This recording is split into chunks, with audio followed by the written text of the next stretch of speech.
warahmatullahi wabarakatuh. Berjumpa lagi bersama saya Dian Amelia dalam program Education Talk Politeknik Bosowa. Program ini menayangkan sejumlah edukasi, pengalaman, dan berbagai hal-hal menarik tentunya bersama mahasiswa, dosen, alumni, dan seluruh tamu yang ada di Politeknik Bosowa. Kali ini kita sedang berada di edisi Ramadan dan saya pun tak sendiri kali ini. Hari ini saya sudah ditemani oleh salah satu demisioner Rohis Poltekbos atau yang biasa kita sebut dengan Rohani Islam Politeknik Bosowa. Mari kita sapa dulu kakak tamu-tamu kita hari ini. Hai Kakak Herman, Assalamualaikum. Halo Kak, Waalaikumsalam warahmatullahi wabarakatuh. Oke, sapa-sapa dulu dong untuk teman-teman kita yang ada di Politeknik Bosowa. Halo Silakan. teman-teman, khususnya di Sivitas Kampus Politeknik Bosowa. Semangat Ramadannya. Oke, nah Kakak Herman, kali ini tuh kita kan lagi berada di Ramadan yang ke-6 ya? Iya Kak. Ke-6, oke. Nah di Ramadan ke-6 ini tentunya kita akan membahas seputar kiat-kiat Ramadan dan bagaimana mahasiswa, dosen, guru, atau pekerja-pekerja lainnya dalam menyambut Ramadan atau dalam edisi Ramadan untuk memperbaiki dirinya. Oke. Mungkin bisa dijelaskan sedikit dong Kakak Herman sebagai demisioner Rohis Poltekbos. Silahkan. Baik Kak. Jadi terima kasih atas kesempatan yang diberikan. Wassalatu wassalamu ala rasulillah sayyidina Muhammad wa ala alihi washabihi ajmain. Yang paling utama dan yang harus diutamakan ya ucapan syukur kita kepada Allah Subhanahu wa taala yang telah memberikan kita nikmat dan kesempatannya sehingga kita bisa sampai pada hari ini bisa berada di tempat ini untuk melaksanakan kegiatan Education Talk Politeknik Bosowa. Dan salawat serta salam kita peruntukkan kepada junjungan Nabi besar Muhammad sallallahu alaihi wasallam yang telah menjadi suri tauladan untuk kita semua. Jadi yang perlu kita perhatikan di bulan Ramadan kali ini, yang perlu kita tanamkan dalam diri kita yaitu bagaimana kita berpikir kalau jangan sampai nantinya Ramadan kali ini adalah Ramadan terakhir bagi kita. Okay. Nah, begitu. Jadi begini Kak, kadang saya melihat teman-teman saya, mahasiswa-mahasiswa lain maupun orang-orang yang berada di lingkungan saya yang saya lihat dia melaksanakan atau melewatkan hari-hari di dalam Ramadan disamakan dengan hari-hari di luar Ramadan. Nah, sudah jelas bahwasanya di dalam Ramadan itu sangat banyak kemuliaannya. Sudah banyak dibahas oleh ulama-ulama kita, ulama-ulama kontemporer khususnya di Indonesia. Dan dalil-dalil yang sering terangkat contohnya syahrul Ramadan alladzi unzila fihil Qur'an hudal linnas wa bayyinatin minal furqan wal huda syahrul Ramadan alladzi unzila fihil Qur'an hudal linnas wa bayyinatin minal huda wal furqan. Jadi Ramadan ini adalah bulan diturunkannya Al-Qur'an. Bulan diturunkannya Al-Qur'an sebagai petunjuk dan kemudian sebagai pembeda yang mana yang hak dan yang batil. Nah, ini yang perlu ditanamkan oleh teman-teman sekalian karena kenapa para ulama menekankan bahwasanya masuknya bulan Ramadan, jadikan bulan Ramadan kali ini bulan Ramadan yang dimana sahabat dekat kita adalah Al-Quran. Jadi begitu Kak. Jadi Ramadan kali ini kita tetap harus menjadikan Al-Quran sebagai sahabat kita ya Kak Herman ya. Betul. Betul sekali. Jadi mungkin Kak Herman ada ini kiat-kiat dalam, Kak Herman kan sebagai mahasiswa ya? Iya Kak. Ya, sebagai mahasiswa semester berapa nih Kak Herman? Semester 6, semester akhir. Semester akhir. Sebagai mahasiswa semester akhir yang lagi mungkin pusing-pusingnya menjalani tugas-tugas akhir. Mungkin ada nggak sih Kak Herman kiat-kiat Kak Herman dalam menjalani puasa yang maksimal sambil menjalankan tugas Kak Herman sebagai seorang mahasiswa? Ya, betul. Begini Kak,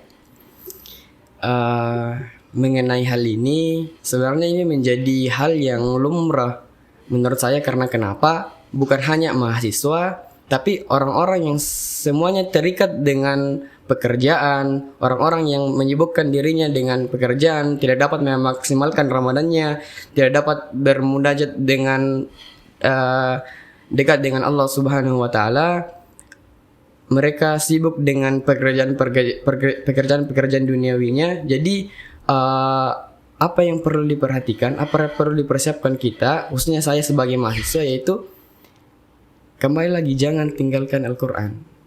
Karena kenapa?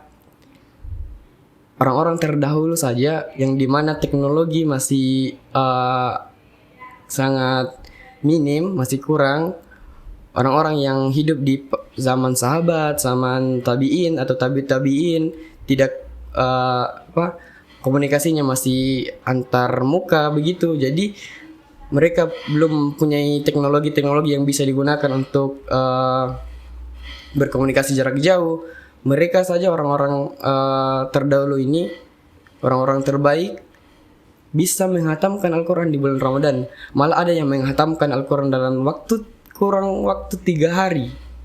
Hatam tuh kan. Hatam Al-Quran. Masya Allah. Jadi beberapa hadis saja menjelaskan, seperti contohnya Utsman bin Affan itu bisa menghatamkan Al-Quran dalam waktu 1 hari. 1 hari, tapi mereka adalah orang-orang yang terbaik yang dipilih oleh Allah Subhanahu wa taala. Jadi untuk seperti kami mahasiswa yang perlu diperhatikan, ya jalankan sesuai dengan apa yang kita yang kita miliki tanggung jawab. Maksudnya begini Kak, kalau kita memiliki tanggung jawab sebagai mahasiswa, ya tugasnya belajar, ya tugasnya menyelesaikan tugas akhir, tugasnya ya datang di kampus dalam tepat waktu. Jadi jangan buat Ramadan kali ini karena kita mau dekat dengan Allah, karena kita mau dekat dengan Ramadan, kita lepaskan hal-hal yang menjadi kewajibannya kita sebagai mahasiswa. Ya itu poinnya Kak. Jadi lakukan hal-hal yang menjadi kewajiban kita sebagai mahasiswa. Karena kita sebagai mahasiswa, ya tentunya ikuti aturan yang ada di kampus. Ikuti aturan yang ada di kampus. Kalau aturan di kampus kita pada bulan ini praktik, ya kita praktik. Jadi bagaimana kita memaksimalkan Ramadan kali ini dengan berjalan sesuai dengan kewajibannya kita di mahasiswa, dan kita bisa mengambil sedikit atau faidah-faidah di dalam bulan Ramadan. Ya yang perlu kita persiapkan adalah siapkan hal-hal yang menurut kita bisa dilakukan, meskipun memang itu bukan maksimal. Karena kenapa? Tidak bisa kita pungkiri bahwasanya kita harus memanage waktunya kita, manajemen waktu. Ada yang perlu diperhatikan, ada namanya penting mendesak, penting tidak mendesak, tidak penting dan mendesak, dan ya begitu Kak. Jadi ada skala prioritas yang kita buat. Ada skala prioritas yang kita buat selama di bulan Ramadan ini. Jadi kalau ada waktu luang yang kita bisa dapatkan di kampus, ya usahakan kita bisa membaca Al-Quran. Itu yang paling pokok, membaca Al-Quran. Jangan jadikan kendala duniawi. Jangan jadikan kendala duniawi sehingga kita tidak bisa membaca Al-Quran di bulan Ramadan, karena kemuliaannya begitu besar Kak. Sangat besar. Jadi memang ya di waktu kita sibuk-sibuk tetap harus ada diselipin ini Al-Quran. Kita harus tetap membaca Al-Quran, minimal tuh bisa kita baca beberapa lembar Al-Quran, baca ayatnya apa. Oke, mungkin dari Kak Herman sendiri sebagai demisioner Rohis nih ya, ada nggak sih Kak kegiatan-kegiatan dari demisioner Rohis sendiri yang biasa dilakukan selama bulan Ramadan? Ya kalau kepengurusan saya kemarin, kami sempat membuat kegiatan di bulan Ramadan itu bagi-bagi takjil. Bagi-bagi takjil. Iya, bagi-bagi takjil dirangkaikan dengan buka bersama. Buka bersama. Jadi kegiatan ini, nah ini kegiatan favorit saya dulu di UKM Rohis selama saya mengurus. Jadi konsepnya, jadi kami persiapkan itu dari jauh-jauh hari. Kepanitiaannya sudah dibentuk dari jauh-jauh hari sehingga persiapannya bisa matang pada saat hari H yang telah ditentukan. Jadi kenapa saya suka kegiatan ini? Karena kegiatannya kita berbagi. Positif ya? Ya, berbagi. Itu yang saya menjadi hal yang begitu penting menurut saya. Karena kenapa? Berbagi di bulan Ramadan itu sangat banyak pahalanya. Sangat banyak pahalanya, apalagi di bulan Ramadan. apalagi di bulan Ramadan. Jadi dilipat gandakan. Jadi dengan teman-teman pengurus saya yang membantu untuk melaksanakan kegiatan ini, kami kegiatannya itu Kak di depan kampus. Depan kampus Depan ya. kampus ya Kak. Jadi sasarannya ada 2, orang yang keluar dari kampus dibagikan takjil, dan kemudian orang yang lewat. Oh, kayak misalnya buru-buru pabrik, Iya, Kak. apa pekerja. Iya Kak, begitu. Jadi bagi-bagi takjil dari jam sudah asar, Iya. mungkin jam-jam 4:30 lah.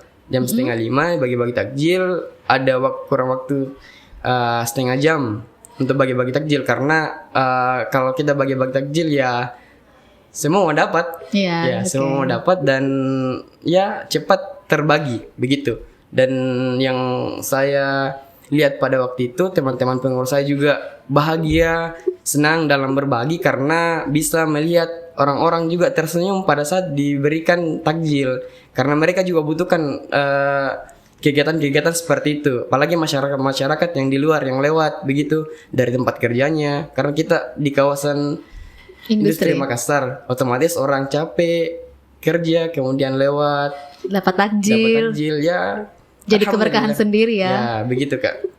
Oke, jadi untuk teman-teman yang ada di Politeknik Bosowa ataupun yang di luar sana, jangan mau untuk sia-siakan Ramadan kali ini, karena pahalanya akan dilipat gandakan, keberkahan dilipat gandakan, dan semua apapun kegiatan positif yang kita lakukan akan mendapat ridho dan keberkahan dari Allah Subhanahu Wa Taala, Kak Herman ya. Betul Kak. Betul. Jadi mungkin bagi teman-teman rohis sendiri ataupun mahasiswa di luar sana ataupun dosen-dosen dan sebagainya, mungkin ini ya sudah mengajarkan kepada mahasiswa-mahasiswanya bagaimana cara menanamkan dan bagaimana cara memanage waktu di Ramadan kali ini, Betul. agar sempat berbagi, Iya, Kak. tidak melupakan tugas-tugas sebagai mahasiswa, bahkan sampai diwajibkan tetap membaca Al-Quran di sela-sela waktu kosong ya Kak Herman ya. Kak, iya Kak.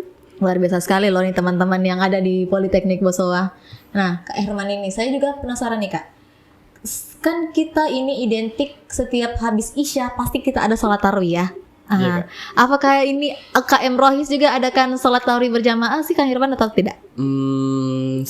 Sampai saat ini kami belum pernah adakan sholat tarawih secara berjamaah di kampus. Yang kami buat itu ya sampai di buka bersamanya. Jadi setelah buka bersama ya pulang masing-masing untuk sholat tarawih. Dan untuk sholat tarawih ini yang perlu kita perhatikan ya bagaimana kita bisa selesaikan tarawih sampai dengan witirnya. Karena kenapa? Banyak hadis-hadis yang menjelaskan tentang barang siapa yang mengikuti imam dari tarawih sampai selesai witir, tidak nanti kan banyak orang yang tinggalkan witir. Iya. Banyak orang yang sudah tarawih selesai tidak melaksanakan witir. Jadi sebaiknya itu orang-orang yang melaksanakan tarawih sampai selesai witir, karena masuk dalam hadis barang siapa yang mengikuti sholat tarawih sampai selesai witir, maka sama halnya dengan orang-orang yang telah melaksanakan sholat malam semalam suntuk. Jadi sama orang yang telah melaksanakan dari awal malam sampai akhir malam. Jadi siapa yang bisa? Jadi karena kita diberikan kemudahan di bulan Ramadan, jadi mungkin jangan tinggalkan sholat malamnya. Begitu Kak. Oke, jadi jangan tinggalkan sholat malam. Jadi buat teman-teman nih yang di sana nih, kalau sudah tarawih jangan lupa witirnya tetap dilanjutkan, Ya, betul. karena nilainya sama, pahalanya sama seperti menjalankan sholat malam semalaman suntuk. Wah, luar biasa nih. Kita dapat nih berbagai pengalaman dari Kak Herman dan berbagai pengetahuan yang belum pernah kita dapatkan sebelumnya mungkin di luar sana. Ya. Oke, Kak Herman, kalau misalnya nih mungkin tarawihnya itu mungkin kan ceritanya Kak Herman belum pernah ada pelaksanaan ya tarawih berjamaah Iya, di kampus. Mungkin bisa dong nanti sekali-sekali diadain untuk tarawih berjamaah sama seluruh sivitas akademika Politeknik Bosowa. Bisa Kak Herman ya? Iya Kak, diusahakan. Diusahakan. Insya Allah mungkin aku doain deh Kak Herman semoga bisa dijalankan di bulan ini, apalagi kan bulan Ramadan nih, bulan-bulan kita yang penuh berkah ya. Ya Kak Herman, ada nggak sih kira-kira Kak Herman punya satu visi misi dari Rohis itu sendiri. Apa sih sebenarnya itu Rohis? Dan tadi kan kita sudah bahas berbagai pengalaman sebagai mahasiswanya Kak Herman selama bulan Ramadan, terus bagaimana kiat-kiatnya Kak Herman menjalani Ramadan sambil berkuliah, bahkan sampai UKM-nya tentang bagi-bagi takjil hingga akan dilaksanakan tarawih berjamaah nantinya. Sekarang yang saya mau tahu ini, Kak Herman, kira-kira dari Rohis sendiri apa sih itu Rohis dan apa sih visi misi dari Rohis sendiri tuh? Silahkan Kak Herman. Oh, jadi saya bahas UKM saya sedikit. Boleh dong. Jadi UKM Rohis, UKM yang berdiri di angkatan pertama. Jadi dari angkatan pertama sampai angkatan 9 kali ini kan sudah ada angkatan 10. Di angkatan 10 belum ada UKM Rohis di situ, tapi dari angkatan 1 sampai angkatan 9 UKM Rohis terus berjalan. Begitu. Dan UKM Rohis ini unit kegiatan mahasiswa Rohani Islam, namanya Al-Muhandis. UKM Rohis Al-Muhandis Politeknik Bosowa. Jadi bagian dari LDK, Lembaga Dakwah Kampus.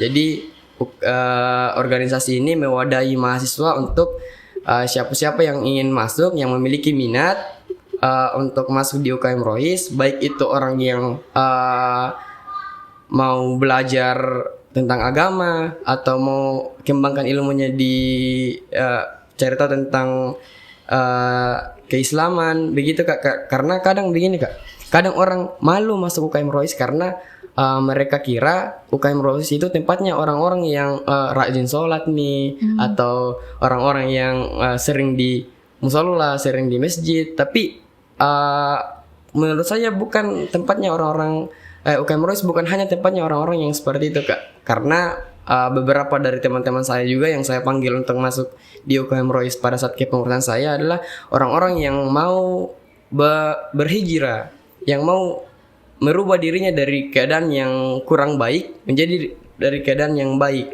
Jadi UKM Rohis ini menjadi wadah untuk perkumpulan seluruh mahasiswa pun mahasiswa muslim yang ada di Politeknik Bosowa.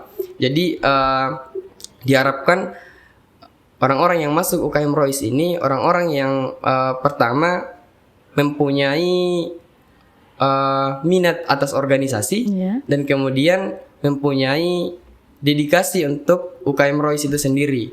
Karena jangan sampai nantinya kalau orang sudah masuk di UKM Rohis, banyak yang hanya masuk untuk penuhi SK kepengurusan saja. Ya, gitu. Jadi harapan saya orang-orang yang nantinya masuk di UKM Rohis ini orang-orang yang memiliki mau mengambil tanggung jawab yang penuh, mau menjalankan tanggung jawab yang diberikan, sehingga UKM Rohis bisa berjalan dari tahun ke tahun dan kemudian bisa melanjutkan perjuangan-perjuangan dari kakak kita yang telah membangun UKM Rohis dari awal, begitu Kak. Masya Allah.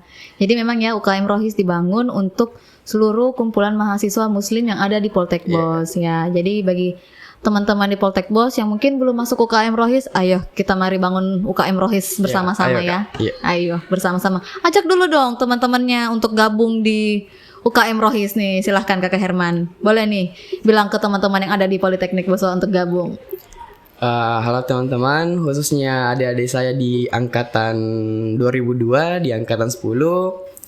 Ayo join di UKM Rohis karena kita bisa bertemu lagi di UKM Rohis nanti. Kita bisa berdiskusi bagaimana itu UKM Rohis dan bisa mencari tahu apa kegiatan-kegiatan yang perlu kita buat nanti di UKM Rohis. Jadi saya tunggu kedatangannya di UKM Rohis. Mudah-mudahan masuknya kalian di UKM Rohis bisa membawa UKM Rohis jauh lebih baik lagi ke depannya. Masya Allah. Amin. Saya doakan semoga Kak Herman mendapat anggota Rohis nih yang banyak sekali. Amin. Oke. Kak Herman, nah kan kita udah bahas mengenai apa itu Rohis sendiri. Kak. Nah, kita kembali ke bulan Ramadan. Ramadan kali ini menurut Kak Herman ya, apa sih arti Ramadan? apa sih arti Ramadan bagi Kak Herman pribadi? Dan apa sih Kak Herman sebagai umat manusia, umat muslim, bahkan sebagai mahasiswa menyambut bulan yang penuh berkah ini ke diri Kak Herman? Silahkan Kak. Iya Kak, Ramadan menurut saya bulan yang penuh berkah, bulan yang penuh kemuliaan, bulan yang dinanti-nantikan. Jadi menurut saya sangat rugi orang yang sudah masuk di bulan Ramadan tapi menyanyiakan hari-hari yang terlewatkan begitu saja. Ya, banyak Di tuh ya. bulan banyak sekali Kak. Banyak sekali di sekitar kita yang seperti itu. Malah ada orang-orang yang berpuasa tapi tidak sholat. Nah, hukumnya gimana tuh Kak Herman? Jadi ya para ulama ya sepakat orang yang puasa dan tidak melaksanakan sholat wajib ya pertama hanya mendapatkan lapar dan dahaga, dan kemudian pahala puasanya sia-sia. Malah ada beberapa ulama yang mengatakan puasanya tidak sah kalau tidak melaksanakan sholat wajib, karena ya sudah kita ketahui ya sholat wajib ya tiangnya agama, Iya. pondasinya. Jadi kalau sholatnya bermasalah, otomatis amalan-amalan yang lain ikut bermasalah juga. Jadi Ramadan menurut saya bagian terpenting dari bentuk keislaman kita untuk bisa mengamalkan amalan-amalan yang telah dilakukan di bulan Ramadan. Karena jangan sampai begini Kak, banyak orang-orang yang telah melewatkan Ramadan di dalam hidupnya. Orang semisal saya balik, anggap umur 13 tahun, kemudian sekarang saya umurnya 20 tahun, mau masuk 21 tahun. Jadi ada sekitar 7 tahun. 7 kali saya melewatkan Ramadan. Jadi kalau dalam 7 kali itu saya belum pernah memaksimalkan bulan Ramadan saya, mau sampai kapan lagi saya menunggu Ramadan selanjutnya? Belum tentu kita kan bertemu Ya. Ramadan ke depannya ya. Betul sekali Kak. Malah begini Kak, yang saya sayangkan, Rasulullah SAW saja orang yang dijamin masuk surga, orang yang dijuluki Rasul, Habibullah, kekasih Allah, orang-orang yang beliau yang mempunyai sifat maksum, dijauhkan dari kesalahan, masih bisa mengerjakan sholat malam sampai memar-memar betisnya, sampai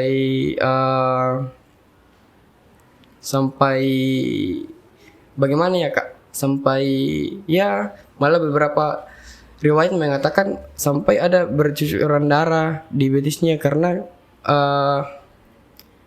saking memuliakan bulan Ramadan begitu Kak. Jadi begini, menurut saya kalau orang-orang Nabiullah Muhammad SAW saja mengerjakan sholat malam sampai sebegitunya, bagaimana kita orang-orang yang pertama tidak dijamin surga, tidak digelar sebagai Rasul, dan kemudian masih banyak salahnya, tapi masih bisa lalai begitu, masih bisa lalai di bulan Ramadan.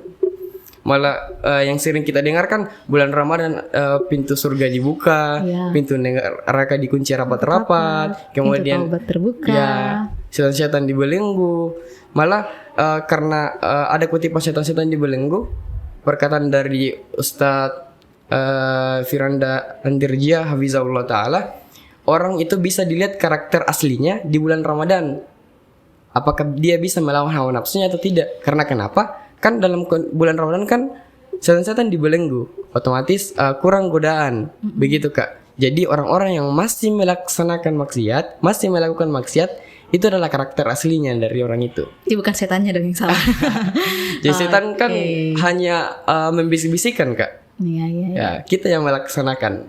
Luar biasa sekali ya, astaga, Masya Allah. Duh, saya salut sekali nih sama Kak Herman hari ini. Saya salut atas keberanian Kak Herman sebagai demisioner Rohi, sudah mau membimbing adik-adiknya, anggota-anggotanya, bahkan sampai sampai memiliki pengetahuan tentang agama ya, yang sebegitu pentingnya pentingnya sih. ya. Karena ya thalabul ilmi faridatan ala kulli muslim. Menuntut ilmu wajib bagi seluruh muslim. Masya Allah. Baik, teman-teman di Politeknik Bosowa ataupun yang di luar Politeknik Bosowa, kita mendapatkan satu kalimat yang sangat-sangat indah dan sangat bagus, bahwa yang tadi Kak Herman sebutkan, menuntut ilmu adalah hal wajib. Iya. Adalah hal wajib dan memang hal yang sangat-sangat diperlukan untuk kehidupan duniawi Iya, ataupun di akhirat kita. Betul sekali. Oke. Baik Kak Herman, tidak terasa kita sudah berbincang-bincang 25 menit ke depan. Wah, terima kasih sekali Kak Herman. Terima kasih banyak sudah Kak. meluangkan waktunya bersama saya Amel di Education Talk Politeknik Bosowa. Saya ucapkan terima kasih dan jangan bosan-bosan mampir bersama Amel di sini Kak Herman ya. Siap. Oke, untuk teman-teman yang ada di Politeknik Bosowa, jangan lupa saksikan terus Education Talk Politeknik Bosowa bersama Amel, dan nantikan podcast berikutnya. Sampai jumpa lagi dan assalamualaikum warahmatullahi wabarakatuh.